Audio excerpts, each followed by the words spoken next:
নমস্কাৰ, মই আজি আছোঁ গুৱাহাটী মহানগৰীৰ পাঞ্জাবাৰীস্থিত শ্ৰীমন্ত শংকৰদেৱ কলাক্ষেত্ৰত, চমুকৈ কলাক্ষেত্ৰ।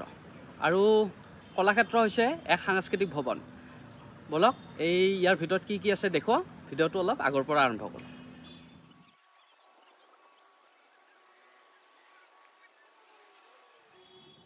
আৰু এয়াই হৈছে শ্ৰীমন্ত শংকৰদেৱ কলাক্ষেত্ৰ। পাঞ্জাবাৰীৰ মেইন ৰাস্তাৰ কাষতে আছে এইখন। ইয়াত প্ৰৱেশ বিনামূলীয়া নহয়, আপুনি টিকট ল'ব লাগিব। মই টিকটটো লৈ ল'লোঁ, এজনৰ 50 টকাকৈ। বলক এতিয়া ভিতৰলৈ সোমাই যাম। আৰু মই ভিতৰলৈ সোমাই আহিলোঁ।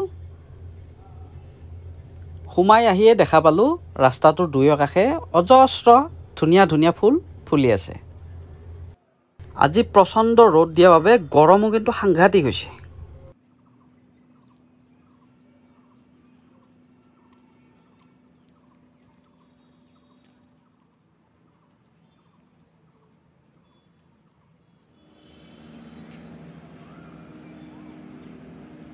ইয়াতে সৰু ল'ৰা ছোৱালীৰ কাৰণে খেলাৰ সঁজুলিও আছে, ইয়াত খেলা ধূলা কৰিব পাৰে।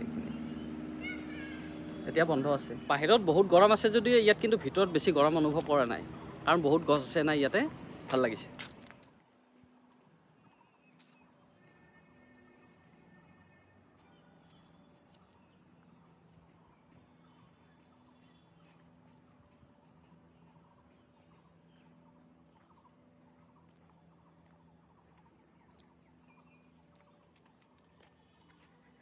এইফালেদি বহুত ৰ'দ আছে, এইফালেদি নাযাওঁ, এই গছৰ তলে চাই যাম।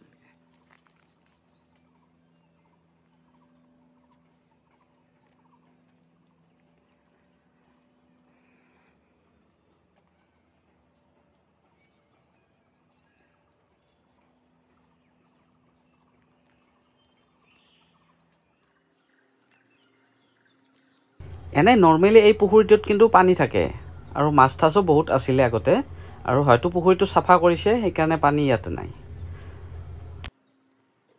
এখন যে অপ্সৰা বুলি অসমীয়া ছবি আছিল, গায়ত্ৰী মহন্তৰ প্ৰসেনজিতৰ আছিল যে, সেইখনৰ তাৰমানে মেক্সিমাম শ্বুটিং এই ইয়াৰ ভিতৰতে কৰা হৈছিল।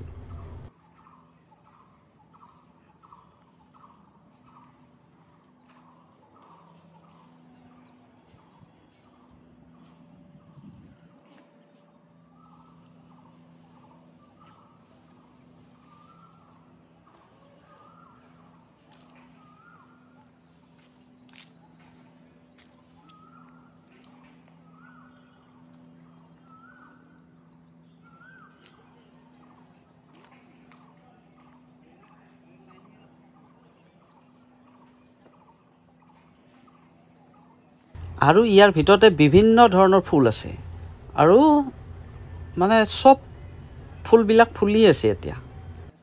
আচলতে ইয়াত দুপৰীয়াত কৰি সন্ধিয়া বেছি ভাল লাগে। সন্ধিয়া এইবিলাকত লাইট থাকে, পানীৰ ফোৱাৰাবিলাক থাকে, মানে সন্ধিয়া সময়হে বেছি ভাল লাগে। আৰু দৰ্শনাৰ্থীৰ মেইন আকৰ্ষণৰ কেন্দ্ৰবিন্দুটোৱে হৈছে এই মিউজিয়ামটো। ইয়াৰ ভিতৰতে বহুত বস্তু আছে।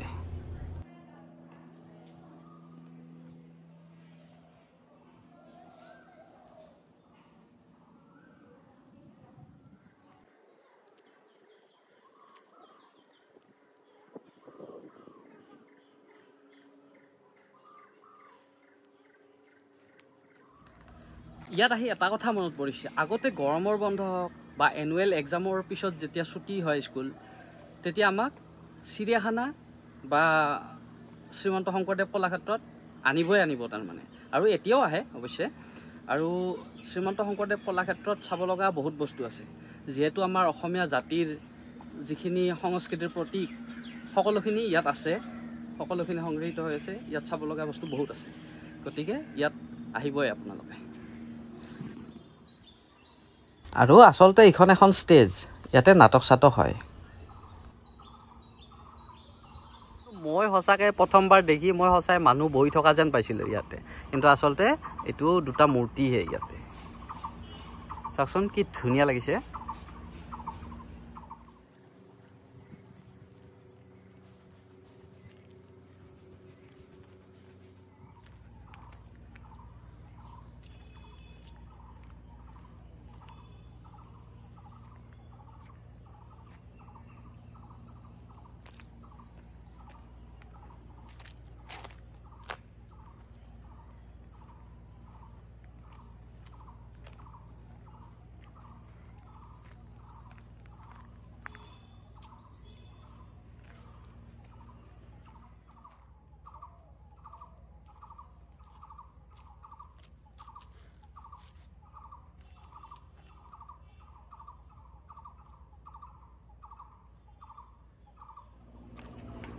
এইবিলাক চাহ গছ।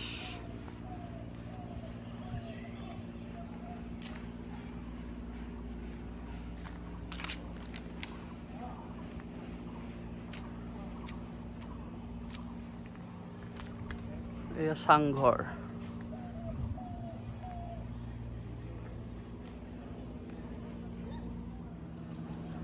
আৰু এইটো সংগ্ৰহালয়টো ইফালে আছে আৰু ইফালতে আহিব লাগিব। যেহেতু সংগ্ৰহালয়ৰ ভিতৰত ফটো ভিডিঅ' এইবিলাক নিষেধ আছে, গতিকে ভিতৰখিনি মই দেখুৱাব নোৱাৰিম। এইটোৱেই সংগ্ৰহালয়টো, ইয়াৰ ভিতৰলৈ মই গৈ আছোঁ আৰু ইয়াৰ ভিতৰত সংৰক্ষিত হৈ থকা কেইবিধমান সম্পদ দেখুৱাবলৈ চেষ্টা কৰিছোঁ।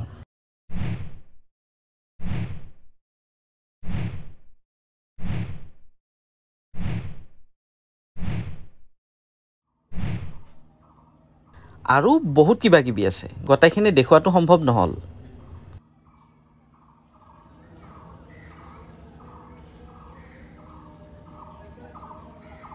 এই সংগ্ৰহালয়টোৰ পিছফালে দুটামান প্ৰেক্ষাগৃহও আছে।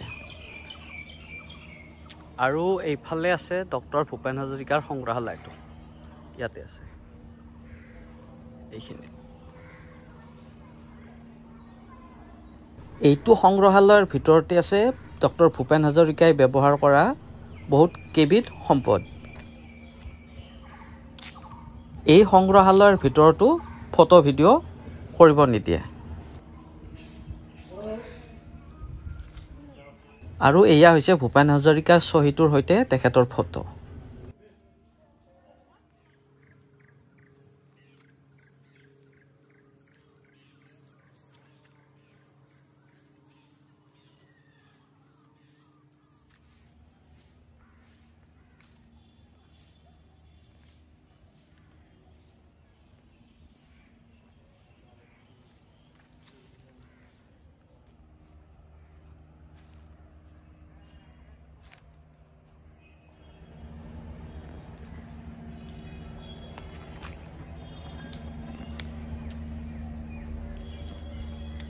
আৰু এয়াই আছিল শ্ৰীমন্ত শংকৰদেৱ কলাক্ষেত্ৰ।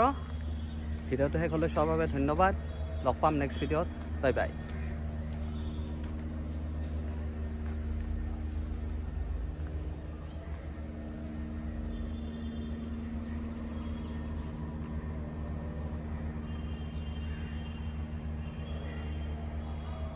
আৰু ভিডিঅ' এটা বনাওঁতে ভাই বহুত কষ্ট হয়, প্লিজ লাইক কমেণ্ট কৰিব প্লিজ।